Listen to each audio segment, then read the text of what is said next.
Bevor ich Ihnen die weiteren Pflege- und Schneidehinweise für Hortensien mit an die Hand gebe, möchte ich Ihnen erstmal die Vielzahl von Gruppen der verschiedenen Hortensien vorstellen und erklären. Und hier ist der Klassiker eigentlich zu sehen, das ist die Gruppe der Bauernhortensien. Und die Bauernhortensien werden eingeteilt in Ballhortensien und Tellerhortensien. Diese Ballhortensien, wie der Name schon sagt, die Blüte ist wie so ein kompakter Ball. Und in dem Fall hier handelt es sich um eine meiner Lieblingssorten, nämlich die Sorte Pink Beauty. Pink Beauty hat diese Schönheit, dass die Blüten gehen so grün auf und wenn sie dann allmählich sich öffnet, die einzelne Blüte von diesem Ball, ist sie erstmal so leicht grün, so lindgrün. Und je älter die Blüte wird, desto rosaner wird es. Also man hat hier wunderschöne Farbnuancen in einem Ball. Und das liebe ich an Pink Beauty. Diese Gruppe der Ballhortensien, die beginnen mit der Blüte in der Regel schon ab so Mitte Juni, Anfang Juli und können dann bis in den September blühen. Das ist wahnsinnig lange eigentlich für eine Pflanze, die blüht den ganzen Sommer eigentlich über. Und sie verblühen dann auch unglaublich schön, weil dieses Rosa verschwindet dann, es wird dunkelrosa und dann vergrünt es allmählich wieder. Und schon Karl Förster hat gesagt, dass die Hortensien am schönsten sterben. Also das finde ich ganz lyrisch und bringt das auch auf den Punkt, weil die abgeblühte Blüte einer Hortensie hat einfach auch nochmal einen unglaublichen Zielwert und einen Charme. Ja, je nach Sorte, es gibt da noch eine Vielzahl von Sorten. Ich zeige Ihnen auch gleich noch weitere. Diese Sorten werden dann in der Höhe so circa so 80 bis 120 Zentimeter hoch. Neben den Rosatönen bei Ballhortensien gibt es eben auch Vertreter wie hier die Blaublühen, das ist die Sorte Bela. Und Bela hat das gleiche Phänomen wie die Pink Beauty, nämlich, Sie sehen hier, die Knospe, die Blütenknospe, wenn sie noch ein bisschen geschlossen ist, geht so grün auf und wenn sie dann sich vollends öffnet, ist sie dann strahlend blau. Und das Tolle ist dann im Spätsommer, wenn sie dann verblüht, dann verblüht sie so rosa. Und auch da haben wir wieder viele Farbschattierungen, die unglaublich schön und romantisch sind und so einen romantischen Charme in den Garten bringen. Zur Blaufärbung und was wir da unternehmen müssen, damit die Hortensie so schön blau bleibt, dazu komme ich dann später. Aber zu guter Letzt wollte ich Ihnen auch noch eben eine weiße Ballhortensie zeigen. Das ist die Sorte Clarissa.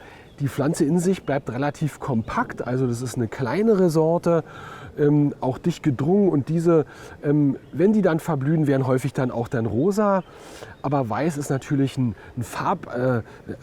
Helligkeitsfleck im Garten. Damit kann ich so dunkle Bereiche im Garten auch wunderbar betonen und auch eben aufhellen durch so eine weiße Färbung der Blüte. Zu der Gruppe der Ballhortensien möchte ich noch die Gruppe der Endless Summer Hortensien erwähnen, weil die gehört formal auch dazu. Das sind auch Ballhortensien, wie man sieht. Die gibt es auch in rosa, in blau, in weiß.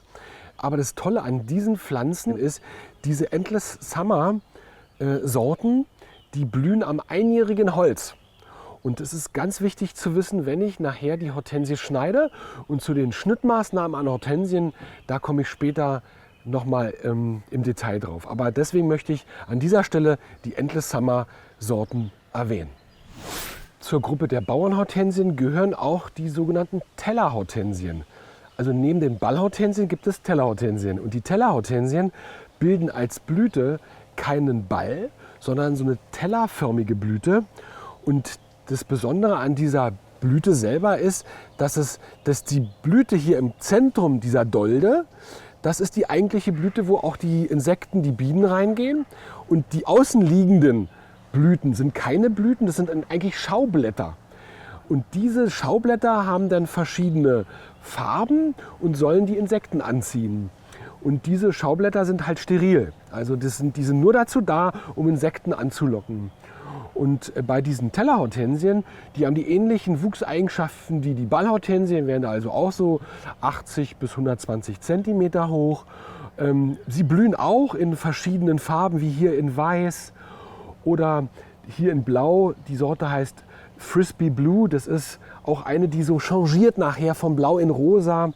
Hier haben wir eine ganz verrückte, die heißt Zorro. Das ist eine, die rosa, die Schaublüten in rosa hat. Und die Stängel der Hortensie, die sind dann so dunkelrot, so fast blutrot. Also dieses Farbspiel von den grünen Laub und dann den roten Stängeln ist auch noch mal ganz atemberaubend schön. Eine kleine Gruppe der auch eigentlich Ballhortensien, ich möchte sie trotzdem erwähnen, weil sie schon sehr charmant sind die Serrata-Typen. Serrata ist der Artname und man sieht schon, das sind auch Ballhortensien, die wachsen aber deutlich gedrungener, werden also nur so 30 bis 50 Zentimeter hoch und sind im Trieb viel dünner. Aber der Vorteil ist, wer in rauen Lagen seinen Garten hat und wo es im Winter sehr kalt wird, sind diese Serrata-Typen deutlich winterhärter als vielleicht die klassischen sogenannten Makrofüller-Typen. Das sind die ich schon eben erwähnt hatte, mit Teller- und Ballhortensie.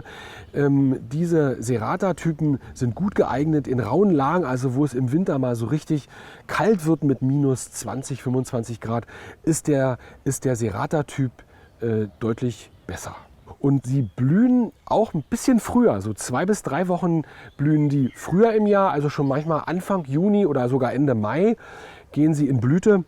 Aber was sie gar nicht vertragen, also die möchten unbedingt schon schattig stehen. Also wenn die zu sonnig stehen, dann kriegen die enorme Blattverbrennungen und gehen regelrecht ein. Also hier sehr schön schon zu sehen, eine Blattverbrennung einer Serrata-Type, weil die hier eindeutig zu viel Sonne bekommen hat und dann gibt es so richtige Verbrennung im Laub. Also die hassen Sonne. Die nächste Gruppe, das sind die sogenannten Schneeballhortensien. Mittlerweile auch echte Klassiker, muss man dazu sagen. Sie fehlen eigentlich in keinem Bauerngarten.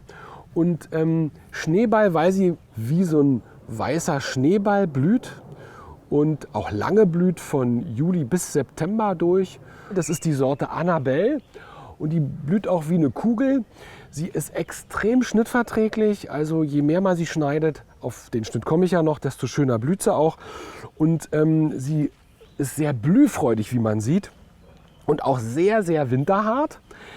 Diese Schneeballhortensien werden bis zu 3 Meter hoch, also die Annabelle ca. 2,50. Aber es gibt von dieser Gruppe der Schneeballhortensien nur wenig Sorten.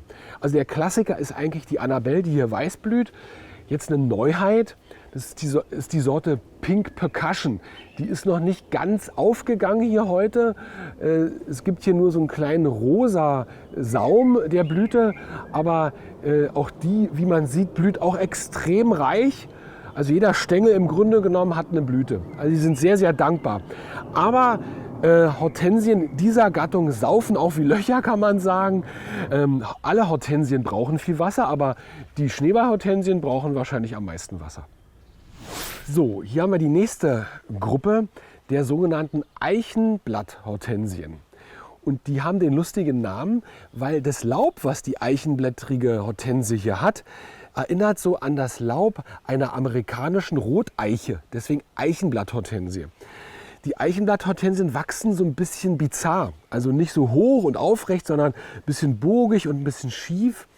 Sie sind leider ein bisschen frostempfindlich, besonders wenn man sie sich kauft und sie sich in den Garten pflanzt und im ersten Jahr, wo sie anwachsen sollen, wenn dann der Winter relativ streng wird, dann kann es da Ausfälle geben. Also Sie müssen, wenn Sie sich eine Eichenblatthortensie kaufen, unbedingt im ersten Jahr sollten Sie sich einen Winterschutz aneignen. Das kann dann auch unten Laub sein, das Laub kann man dann so anhäufeln und dann schützt man den Wurzelbereich der Eichenblatthortensie im Untergrund und ruhig auch ein bisschen anhäufeln, auch gerne mit Laub, und dann legt man Fichtenreiser rauf. Also die Eichenblatthortensie macht da ein bisschen Probleme, aber sie blüht dann wunderschön, ähnlich wie eine Rispenhortensie.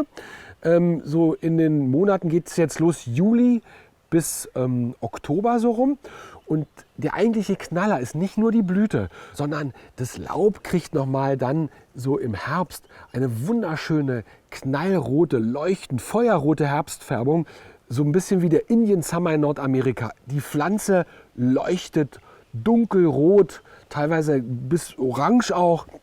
Und da fällt sie nochmal extrem auf. Also einerseits die schöne Blüte, andererseits dieses fantastisch rote Laub im Herbst. Ein wirklicher Hingucker.